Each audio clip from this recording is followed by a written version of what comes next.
नमस्कार बच्चों, मैं आपका स्वागत करता हूं आपके inside computer and coaching classes में। कल बच्चों हमने एक टॉपिक स्टार्ट किया था राजस्थान के लोक देवता। ठीक है, कल हमने पढ़ा था बाबूजी राठौड़ को। आज हम पढ़ने जा रहे हैं राजस्थान के दूसरे लोक देवता हड़बू जी। ठीक है बच्चों,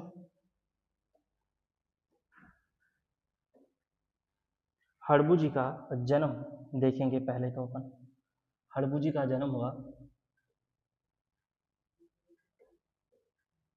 बुंडेल नाम का एक गांव होता है जो कि पड़ता है नागौर में।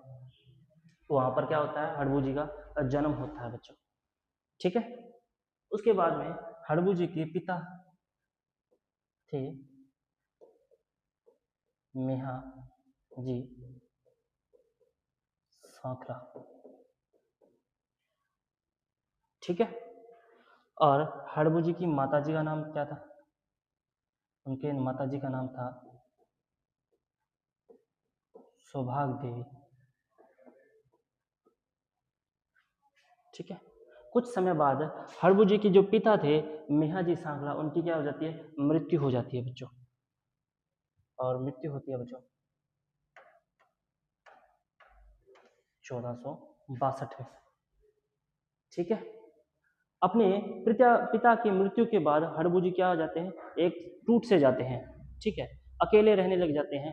तब क्या करते हैं हड़बू जी, अपने जो बुंदेल क्षेत्र है उसको छोड़कर किसी दूर क्षेत्र में चले जाते हैं और वो जाकर एक जाल नाम के वृक्ष के नीचे बैठ जाते हैं।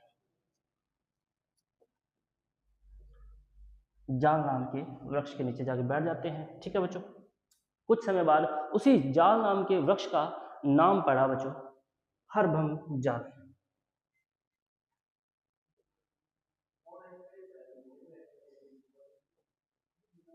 हरभंग जाल। ठीक है बच्चों, अब एक और चीज मैं आपको बताता चलूं। हड़बू जी के मौसेरे भाई थे रामदेव जी। रामदेव जी क्या थे, मौसेरे भाई थे।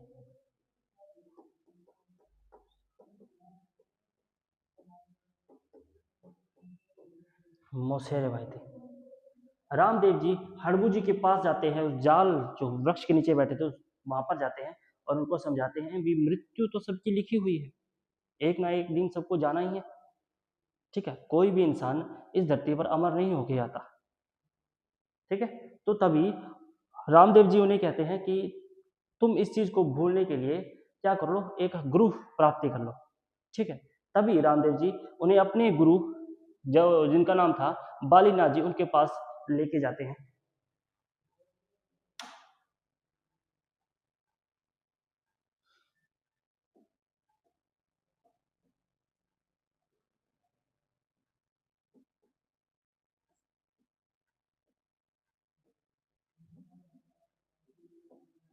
गुरु थे, किनके गुरु थे?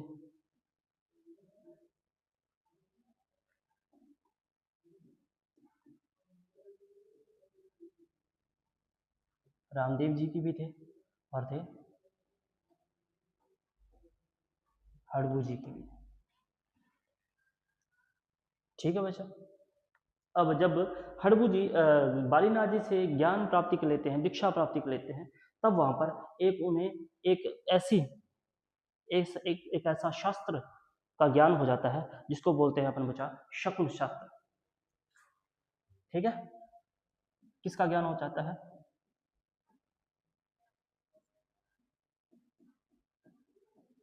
शकुन शास्त्र का ज्ञान हो जाता है। शकुन शास्त्र क्या होता है सर? शकुन शास्त्र बच्चा वो होता है जिसमें कोई भी व्यक्ति किसी भी व्यक्ति का हाथ या मस्तिष्क देखकर उसे अपना भविष्य बता पाए, उसे कहते हैं शकुन शास्त्र। ठीक है बेटा, शकुन शास्त्र में क्या हो चुका था, वो ज्ञाता बन चुके थे। ठीक है, बहुत बड़े ज्ञाता। धीरे धीरे क्या हुआ, उनका नाम फैलने लगा जगह जगह पर। ठीक है, नाम फैलने के बाद उनके पास एक मारवाड़ के शासक आते हैं जिनका नाम था राव जोधा जी। मारवाड़ के शासक आते हैं उनके पास जिनका नाम था राव जोधा जी। राव जोधा जी के बारे में तो आप सभी जानते हो बच्चों, जिन्होंने आगे जाकर एक क्षेत्र एक बसाया था जिसका नाम पड़ा जोधा से जोधपुर। ठीक है बच्चों।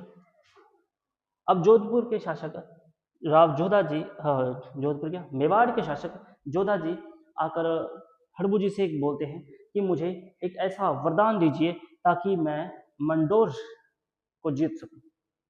किसको जीत सकूं बच्चा?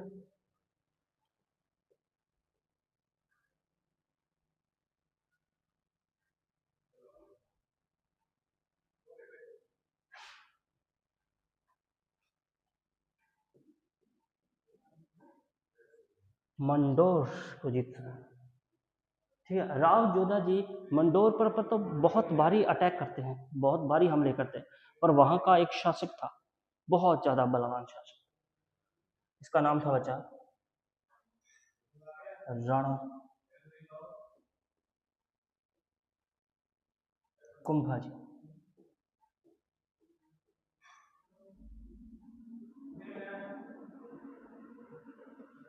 कुंभाजी थे।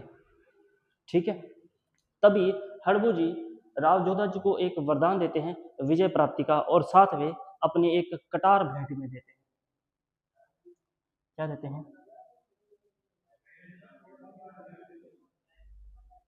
कटार भेंट में देते हैं। छोटा सा चाकू होता है बच्चों, ठीक है, वो क्या कहते हैं, उन्हें भेंट में देते हैं भी इस आशीर्वाद से और इस कटार की वजह से क्या करोगे आप, मंडोर पर क्या कर लोगे, विजय प्राप्त कर लोगे। ठीक है बच्चों। उसके बाद में क्या हुआ, उसी आशीर्वाद के कारण क्या करते हैं राव जोधा जी मंडोर पर क्या कर लेते हैं, विजय प्राप्ति कर लेते हैं। ठीक है। उसी विजय प्राप्ति की खुशी में जो राव जोधा जी होते हैं वो हड़बू जी को एक क्षेत्र भेंट में देते हैं जिसका नाम था बेंगटी, जो कि पड़ता है बच्चों फलौदी के अंदर।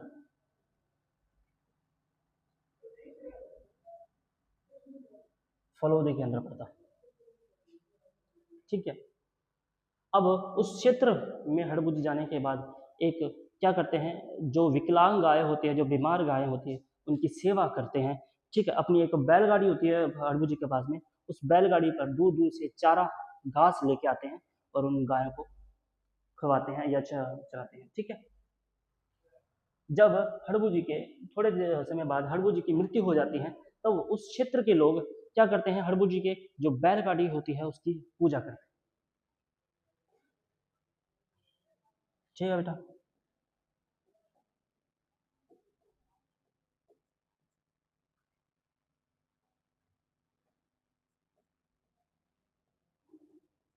बैलगाड़ी की पूजा करने लग जाते हैं।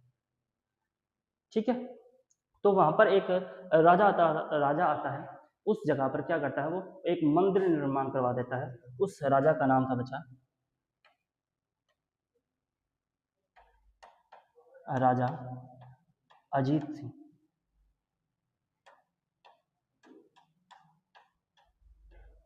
वो क्या करते हैं, यहाँ पर मंदिर निर्माण करवा देते हैं, और उस मंदिर में क्या होती है, जो हड़बू जी की बैलगाड़ी की पूजा होती है।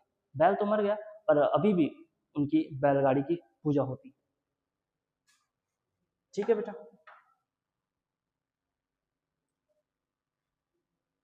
और आप लिख लो इसमें बाबू जी हड़बू जी के सवारी।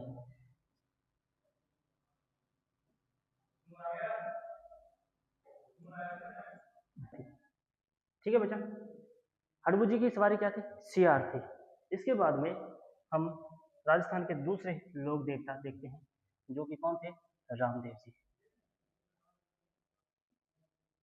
देव जी। रामदेव जी का जन्म देखेंगे बेटा, तो रामदेव जी का जन्म हुआ बेटा उर्दू कश्मीर।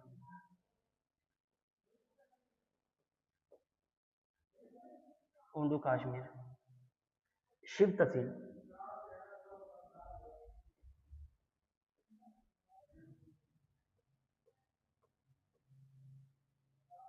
शिव तहसील बाड़मेर। क्या हुआ, रामदेव जी का जन्म हुआ था। ठीक है। रामदेव जी के पिता का नाम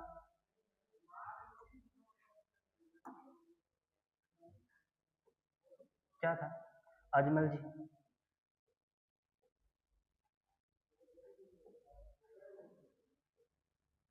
अजमल जी। तंवर। ठीक है। और रामदेव जी की माता जी का नाम था मीणा दे। रामदेव जी का एक भाई हुआ करता था बेटा, वो थे कौन? वीरमदेव।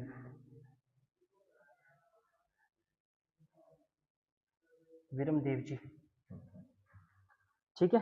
उसके बाद में रामदेव जी की दो सगी बहनें थी जिनका नाम था लाछाबाई।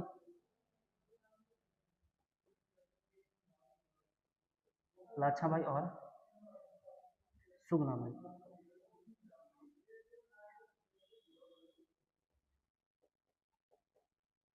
क्या नाम था? लाछाबाई और सुगनाबाई। ठीक है। उसके बाद में लिख लो बच्चे, रामदेव जी की एक धर्म की बहन थी। किसकी थी? धर्म की बहन थी, जिसका नाम था बेटा डाली बाई।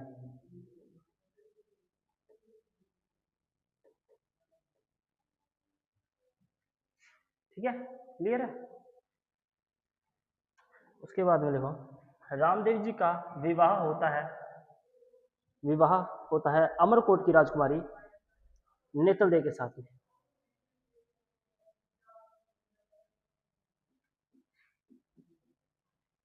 अमरकोट की राजकुमारी नेतल दे के साथ। ठीक है। उसके बाद में आप लिखो, रामदेव जी को बेटा किसका अवतार माना जाता है? विष्णु जी का अवतार माना जाता है।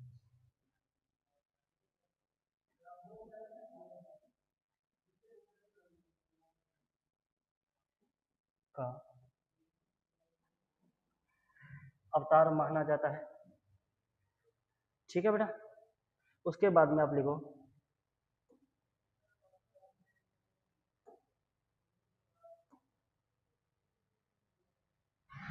एक एक और बात सुन के चलो बच्चा। एक उंडू कश्मीर में एक राक्षस रहा करता था, एक सेठ रहा करता था जिसका नाम था भेरू सेठ। वो भेरू सेठ क्या किया करता था बच्चा? वो भेरू सेठ उन गरीब लोगों से एक ज्यादा कर लिया करता था। इसलिए रामदेव जी ने उस राक्षस को उस क्षेत्र से बाहर निकाला था। किसको निकाला था?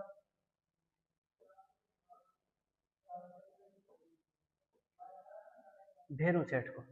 वो आप राजस्थान के जो लोकगीत है उनमें सुन ही सकते हैं। ठीक है बेटा। उसके बाद में देखो, रामदेव जी के पास 5 पीर आए थे, इसलिए रामदेव जी को पंच पीर भी कहा जाता है, या कहते हैं आप पीर और आप पीर भी कहा जाता है। राम पीर और आप पीर। ठीक है, क्लियर है ये? उसके बाद में लिखो बेटा,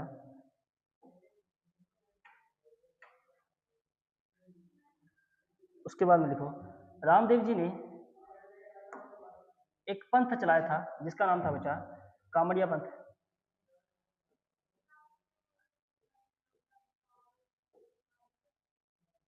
कामड़िया पंथ।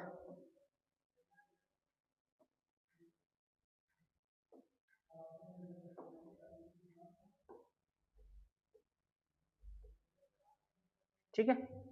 और एक चीज बच्चा और बताऊं, तो रामदेव जी छुआछूत के खिलाफ थे, इसलिए रामदेव जी ने कामड़िया पंथ चलाया था। ठीक है। और कामड़िया पंथ की जो महिलाएं होती है वो रामदेव जी के मेले में एक नृत्य करती हैं। वो नृत्य है बेटा तेरा ताली।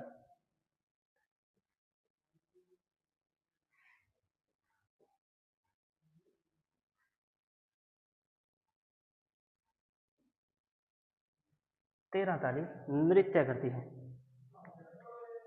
ठीक है। और वो नृत्य, ये नृत्य कैसे किया जाता है? ये नृत्य बैठ कर किया जाता है। ठीक है। और लिखो, इस नृत्य की मुख्य नृत्यांगना कौन थी? मांगी बाई। शाबाश बेटा। कौन थी? मांगी बाई थी। उसके बाद में लिखो बेटा,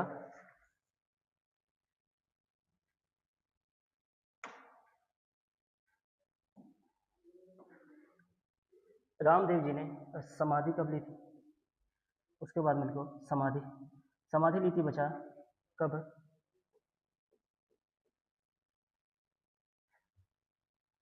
1485 85 में, ईस्वी में। और कब ली थी? भाद्रपद शुक्ल एकादशी को।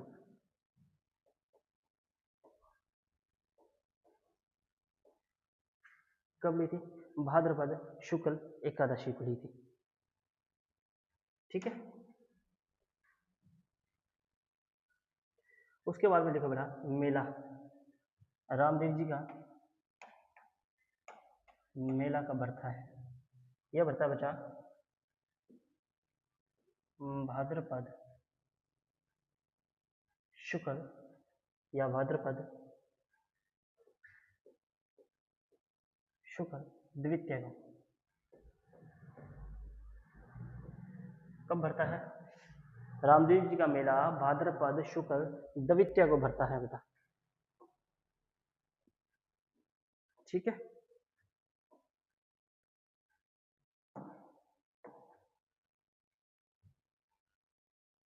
एक चीज और लिख लेना बेटा पीछे। चलो आगे लिखाऊंगा आपको मैं, इसमें लिख लेना आप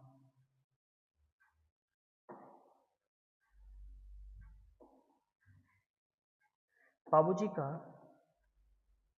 एक कवि, पाबूजी क्या बोल रहा हूँ, रामदेव जी एक कवि थे। ठीक है। इन्होंने एक ग्रंथ लिखा था जिसका नाम था बेटा 24 बाणियां। 24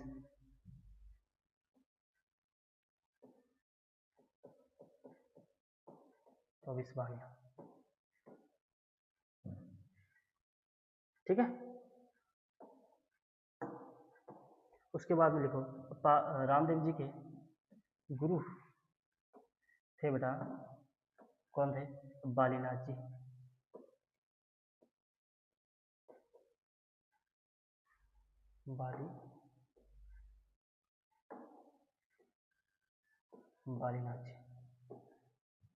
बालीनाथ जी एक और लोक देवता के गुरु थे।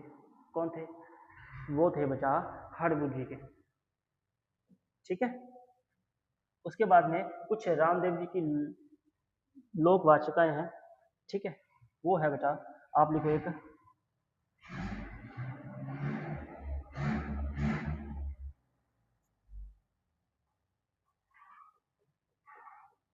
रात्रि जागरण।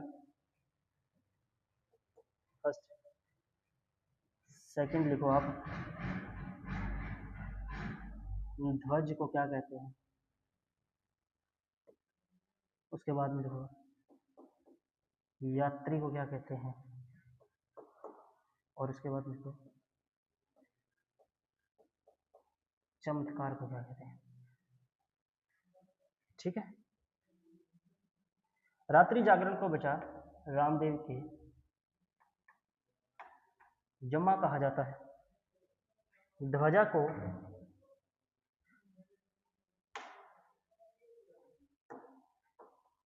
नेजा कहा जाता है। ठीक है। और यात्री को यात्रु कहा जाता है। और जो चमत्कार होते हैं बचा उन्हें क्या कहा जाता है? उन्हें कहा जाता है बचा पर्चा कहा जाता है। ठीक है। उसके बाद में आप लिखो रामदेव जी के शिष्य।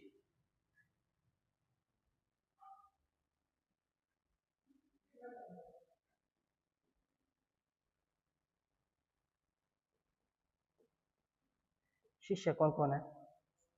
तो आप लिख लो, वो है हरजी बाटी और एक है आई माता।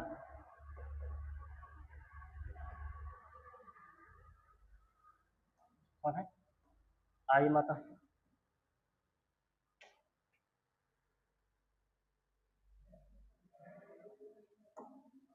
उसके बाद में लिख लो रामदेव जी कुछ मुख्य मंदिर है।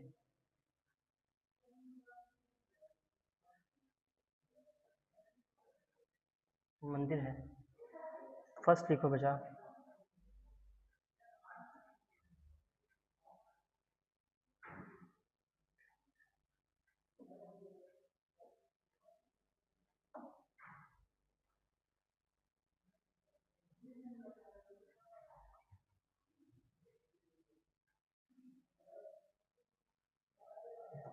वो है बेटा, कौन सा?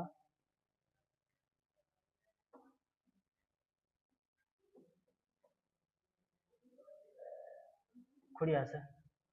ये कहाँ पड़ता है बेटा? ये पड़ता है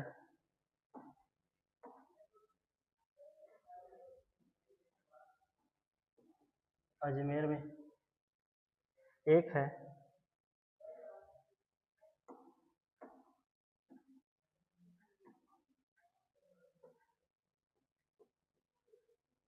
बिराड़िया, ये पड़ता है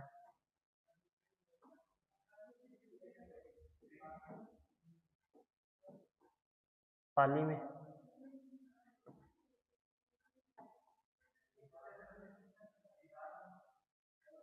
एक है मसूरिया,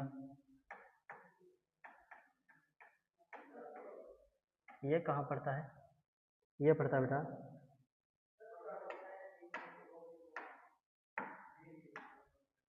ये पड़ता है जोधपुर में। ठीक है, ये कुछ मंदिर है रामदेव जी के। ठीक, ये आपको याद ही करने हैं। ठीक है, आई होप बच्चों मैं यही क्लास ख़त्म करता हूँ। आशा रखता हूँ कि आपको ये क्लास बहुत अच्छी लगी होगी, कुछ सीखने को मिला होगा। ठीक है, अगर कोई भी किसी भी प्रकार का कोई भी शंका या डाउट हो तो आप मुझे कमेंट सेक्शन में ये पूछ सकते हैं। ठीक है, तो जो बाकी के जो लोग देवता हैं वो अपन नेक्स्ट क्लास में करेंगे। ठीक है बेटा, तो आज के लिए मैं इतना ही, आपसे अलविदा लेता हूँ। जय राजस्थान, जय जोहार, जय हिंद।